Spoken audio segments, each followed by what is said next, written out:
Hello, welcome to our channel Teju's పదాల పదనిసలు.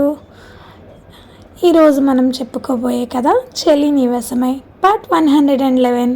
ఇంకా ఆలస్యం చేయకుండా మన సిరీస్లోకి వెళ్ళిపోదామా? కానీ ఏం ప్రయోజనం అమ్మా, పెళ్లి చేసి ఆ అమ్మాయిని అవమానించి వాడిని బాధ పెట్టావు. ఆ అమ్మాయి మీద ఉన్న ద్వేషంతో నువ్వు నీ మనవడినే బాధ పెట్టావు కదమ్మా. ఆ విషయం నీకు తెలియటం లేదా? ఒక తండ్రిగా నాకు కావాల్సింది నా పిల్లల సంతోషం. బహుశా నాన్న కూడా అలాగే ఆలోచించి ఉంటారు కదమ్మా, ఆయన పిల్లలు సంతోషంగా ఉండాలని. అలా అయితే నాన్న చేసిన దానిలో తప్పేంటమ్మా? నిలదీశాడు చక్రపాణి. తప్పే, ముమ్మాటికి తప్పే. నేను ఆ సులోచనాదేవిని తీసుకొచ్చి మీ నాన్నకు పెళ్లి చేసింది కేవలం ఆయన జాతక దోషం తొలగించడానికి మాత్రమే. అంతేకాని వాళ్ళిద్దరూ కలిసి కాపురం చేసి పిల్లల్ని కని మీకు పోటీగా తీసుకొస్తారని కాదు. అది నేను ఆ సులోచనాదేవికి ముందే చెప్పాను. కానీ నా మాట మీరి నా భర్తకి దగ్గరయ్యింది. అది చేసిన తప్పుకి దాని పిల్లల పిల్లలు కూడా శిక్ష అనుభవించాలి. నా మనవడిని ఎలా కాపాడుకోవాలో నాకు బాగా తెలుసు, నువ్వు నాకు చెప్పకు అనేసి విసురుగా బంగ్లాలోకి వెళ్ళిపోయింది రాజేశ్వరీదేవి. చక్రపాణికి మొదటిసారి తల్లిని చూస్తే కోపంగా అనిపించింది. వెళ్తున్న తల్లినే చూస్తూ నిలబడ్డాడు, ఏం చెయ్యలేక. ఏంటి అన్నయ్య, నీ కొడుకు ప్రాణాల మీదకు వచ్చేసరికి ఆ ఉంపుడు గత్తి కూతుర్ని ఈ ఇంటి వారసురాలిగా ఒప్పుకోమని చెప్తున్నావు? అది ఎప్పటికీ జరగదన్నయ్య. అమ్మ గురించి నీకు బాగా తెలుసు కదా. ఎట్టి పరిస్థితుల్లోనూ అమ్మ దీనికి ఒప్పుకోదు అని పొగరుగా చెప్పింది జీవిత. నీకు ఒక కూతురు ఉంది జీవిత, తను కూడా ఒక ఇంటికి కోడలిగా వెళ్ళాలి. రేపు అత్తగారింట్లో తనకి అవమానాలు ఎదురైతే ఏం చేస్తావు? బావతో కలిసి ఒకే ఇంట్లో ఉంది, పైగా వాళ్ళకి పెళ్లి చేయాలని అనుకున్నారు. వాళ్ళ మధ్య ఏం ఉందో ఏంటో అని ఎవరైనా అంటే తట్టుకోగలవా? మనం చాలా తప్పులు చేశాం జీవిత, అవే మన పిల్లల జీవితాలను కాలరాస్తున్నాయని తెలుసుకో. ఒకరిని అనే ముందు మనం ఎంత శుద్ధులమో కూడా చూసుకోవాలి. రేపటి రోజున కష్టం నీ ముందు నిలబడితే అప్పుడు కూడా ఇలాగే మాట్లాడు అని విసుగ్గా బంగ్లాలోకి వెళ్ళిపోయాడు చక్రపాణి. ఎందుకమ్మా నీకింత సాడిజం? అవతలి వాళ్ళ కష్టంలో ఉంది నీ మేనల్లుడు అని నీకు తెలియటం లేదా? బావ ప్రాణాల మీదకు వస్తుంది అని తెలిసి కూడా ఇలా మాట్లాడుతున్నావు అంటే రేపు నా విషయంలో ఏదైనా జరిగినా ఇలాగే ఉంటావు కదా అని అడిగింది తల్లిని స్వీటీ. ఏయ్, పిచ్చి పిచ్చిగా వాక్కు, నీకు వాళ్లకు పోలికేంటి, పోలోపలికి అని కసిరింది కూతుర్ని. నువ్వెప్పటికీ మారవు అని గొణుకుతూ స్వీటీ కూడా లోపలికి వెళ్ళింది. సోములు, కూర్మయ్య ఇద్దరు కూడా ఇంకా అక్కడే ఉన్నారు. అప్పటికే సోముల మనసులో ఒక విషపు ఆలోచన మొదలైంది. మా లగేజ్ అంతా ఇక్కడికి తెప్పించండి, మేము ఇక నుంచి ఇక్కడే ఉండబోతున్నాం అని దర్జాగా చెప్పి వెళ్ళింది జీవిత. అబ్బో బావా, అదే ఇంటి మహారాణిలా ఫీల్ అవుతుంది కదా అన్నాడు కూర్మయ్య. మరి అసలు వారసుడికి ప్రమాదం అని తెలిసింది కదా, ఇంకా వారసులు అంటే అది దాని కూతురే కదా, అందుకే దానికి అంత పొగరు. ఆ పొగరు అణచాలని ఉంది, కానీ ఇలాంటి దాన్ని ముట్టుకోవడం మహా చిరాకు. పద వెళ్దాం అని వెళ్ళాడు సోములు. వెనకే వెళ్ళాడు కూర్మయ్య. అర్హంత్ వాళ్ళు ఇంటికి వెళ్ళటానికి ముందే విషయం త్రిలోచనకి చేరింది. సిద్ధాంతి గారు వాళ్ళు తిరిగి వెళ్ళిపోవటం చూసిన ఊళ్ళో వాళ్ళందరూ రకరకాలుగా మాట్లాడుకోవడం మొదలుపెట్టారు. భీముడి భార్య అక్కడే ఉండటంతో అటుగా వెళ్ళే ఒక పల్లె పడుచు ద్వారా ఆ విషయాలు తనకి తెలిసాయి. అప్పుడే లోచనకి కూడా తెలిసింది విషయం. వెంటనే సిద్ధాంతి గారి దగ్గరికి పరుగున వెళ్ళింది.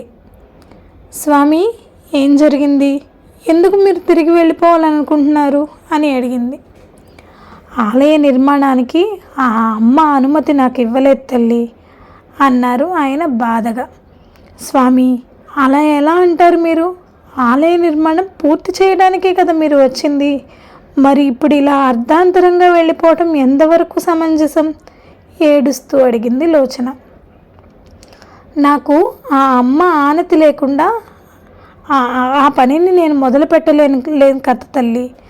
ఆ నాగమ్మని వేడుకో, ఆ నాగమ్మని ప్రసన్నం చేసుకో, ఏదో ఒక దారి ఖచ్చితంగా లభిస్తుంది అని చెప్పి ఇష్టకార్యాభిసిద్ధిరస్తు అని దీవించి వెళ్ళిపోయారు ఆయన. వెనకే కదిలారు శిష్యగణం. ఏడ్చేసింది లోచన. ఆమె కళ్ళ నుండి నీరు ధారాపాతంగా కారుతూనే ఉన్నాయి. చిన్నమ్మ, మీరిలా బాధపడితే పరిష్కారం లభించదు తల్లి. తాతయ్య గారు వచ్చాక ఏదో ఒక పరిష్కారం చెప్తారు. మీరు దిగులు పడిపోకండి ఓదార్చింది రంగి.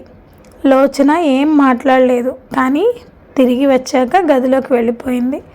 లోపల ఏడుస్తూనే ఉందని రంగి వాళ్ళకి తెలిసినా ధైర్యం చేసి లోపలికి వెళ్ళలేకపోయారు. మరి ఏమని చెప్పి ఓదార్చగలరు? అందుకే మౌనంగా ఉండిపోయారు. మరో అరగంటకి అర్హంత్ వాళ్ళు రావటంతో వెంటనే విషయం చెప్పింది రంగి. అర్హంత్ వెళ్తుంటే, బావా నేను వెళ్తాను అన్నాడు బాలు. బాలు ప్లీజ్ అన్నాడు అర్హంత్. మిమ్మల్ని చూస్తే మరింత బాధపడుతుంది, నన్ను వెళ్ళనివ్వండి అని అర్హంత్కి మాట్లాడే అవకాశం ఇవ్వకుండా బాలు వెళ్ళాడు ఆ గదిలోకి.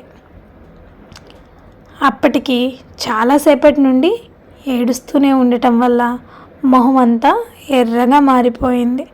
కళ్ళు ఉబ్బిపోయి ఎర్రగా మారాయి. టిల్లు అంటూ తనని దగ్గరకు తీసుకున్నాడు బాలు. నాకు భయంగా ఉంది బాలు, బావకి ఏదైనా జరిగితే నేను ప్రాణాలతో ఉండలేను అంది ఏడుస్తూ. టిల్లు, ఏంటి ఆ మాటలు? మనం ఇంతమంది ఉన్నాం, బావని కాపాడుకోలేమా? బావకి ఏదో అవుతుంది అంటున్నావు, కానీ ఏం జరుగుతుందో నీకు తెలియదు కదా. తెలియనప్పుడు ఇప్పటి నుంచి ఈ దిగులెందుకు టిల్లు? ఆ నాగమ్మ అనుమతి ఇవ్వలేదు అంతే. మన ప్రయత్నం ఇక్కడితో ఆగిపోదు కదా. చెప్పు, ఓటమిని ఒప్పుకుంటున్నావా అని అడిగాడు. లేదు, నేను ప్రయత్నిస్తాను, ఆ నాగమ్మని ప్రసన్నం చేసుకోవటానికి ప్రయత్నిస్తాను అంది ఏడుస్తూనే.